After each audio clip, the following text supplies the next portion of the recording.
Thank you, Mr. Chairman. New Jersey is a hub of ingenuity in many industries, including in over-the-counter drugs.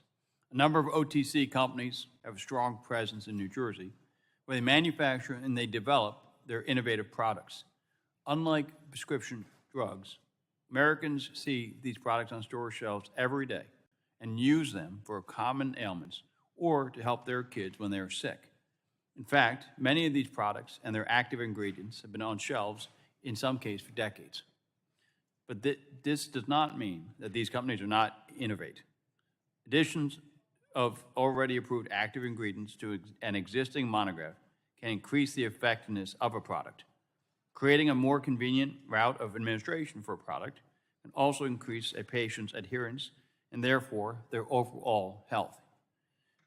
Enabling innovation is one of the reasons that 5 years ago, Congress, industry, and the FDA worked together to reform the OTC drug approval process.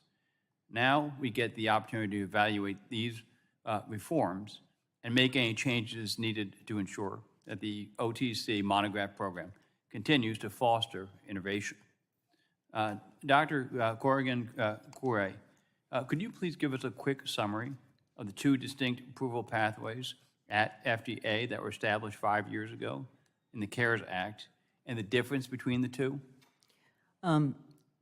In terms of the OTC monograph, this was really to change from sort of a rulemaking to a regulatory provision. I'm not sure the other approval pathway, I'm sorry, that you're referencing from CARES Act.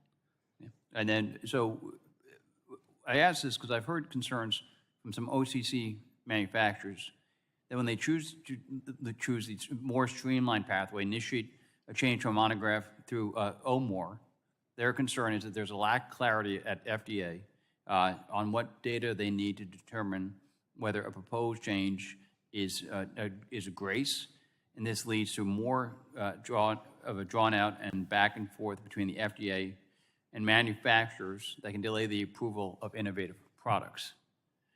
Wouldn't you agree that knowing at the beginning of the process what the guardrails and expectations are for an OMOR can provide certainty to manufacturers and increase their investment in innovative ideas?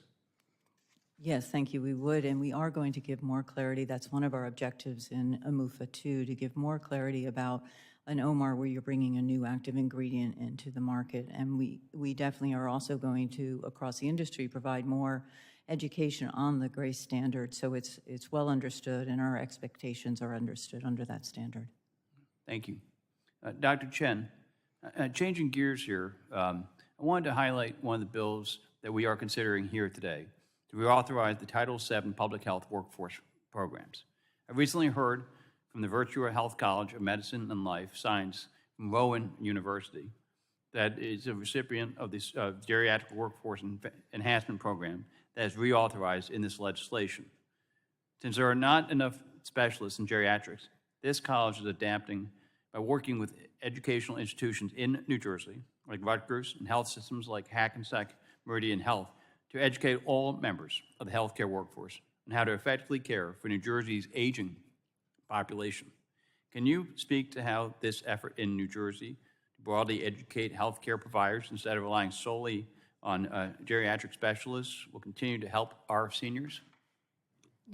Thank you for your interest. Again, I think in the geriatrics programs,